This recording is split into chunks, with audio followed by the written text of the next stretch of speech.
নমস্কার সবাইকে, welcome to my channel. আবার একটা নতুন ভিডিও নিয়ে সবার সামনে চলে এসেছি। তো এইটা ছিল সরস্বতী পুজোর দিনের ব্লগ। জানি অনেক কটা দিন পেরিয়ে গেছে, তবুও আমি শেয়ার করছি তোমাদের সাথে সরস্বতী পুজোর দিনটা। এটা ছিল আমাদের বাড়ির পাশেই ক্লাবের পুজো। তো সেখানে মেনলি পুষ্পাঞ্জলি দেওয়ার জন্যই আমি গিয়েছিলাম।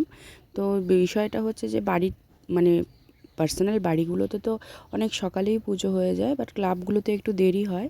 তো সেইখানে ক্লাবে একটু পুজো হতে প্রায় দুপুর একটাই বেজে গেছিলো। আমি আমার পুচকেকে নিয়ে ওখানে ছিলাম।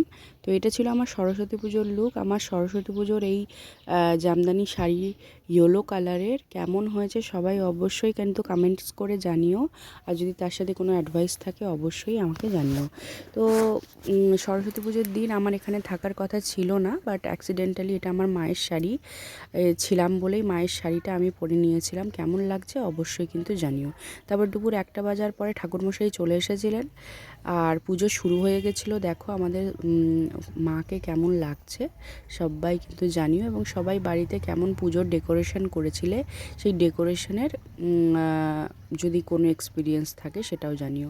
ছোটোবেলার কথাগুলো আমাদের এই পুচকেগুলোকে দেখে মনে পড়ে যাচ্ছিলো। আমরা যদিও স্কুলে যেতাম, এখনকার দিনে স্কুলে যাওয়াটা অতটা ম্যান্ডেটরি নয়। হ্যাঁ, বাইরে বেরোয়, বাচ্চারা ঘুরতে বেরোয়, কারোর বাড়ি পুজো থাকলে বেরোয়, কিন্তু নমো বিষ্ণু নমো বিষ্ণু হ্যাঁ নমো সরস্বতী নমো।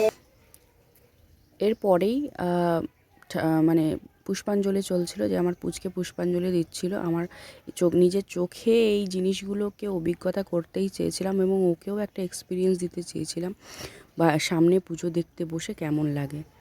চরাচর সাধে পুত্রযুগ শোভিত মুক্তা হারে বীণা রঞ্জিত পুস্তক হস্তে ভগবতী ভারতী দেবী নমস্তে এসো।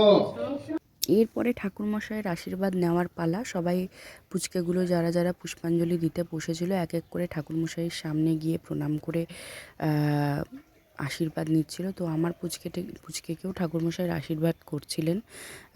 সত্যি একটা বিরল মুহূর্ত, সবাই আশীর্বাদ করবেন। ধারিণী মুরারি বল্লভান দেবী সর্বশুক্লা সর্বশুক্লা সরস্বতী এসো গন্ধপুষ্প অঞ্জলি নম শ্রী শ্রী সর্ববিদ্যা অধিষ্ঠাত্রী দেবী সরস্বতী নমো।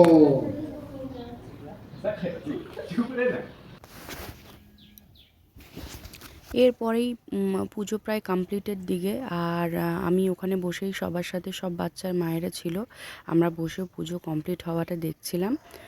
আর শান্তির জলের পাড়ে এবারে দেখুন ঠাকুরমশাই শান্তির জল কীভাবে দিচ্ছিলেন। তাহলে আজকের ব্লগটা এখানেই শেষ করব। তবে শেষে আমার পুচকের একটা গ্লিমস দেখো, শাড়ি পরে ওকে কেমন লাগছিল। বাচ্চাদেরই তো সরস্বতী পুজো, আর শাড়ি পরাটা ম্যান্ডেটারি। তো কেমন লাগছে আমার পুচকেকে অবশ্যই সবাই কমেন্টস করে জানিও। দেখা হবে পরের ভিডিওতে। সবাই ভালো থেকো, টাটা।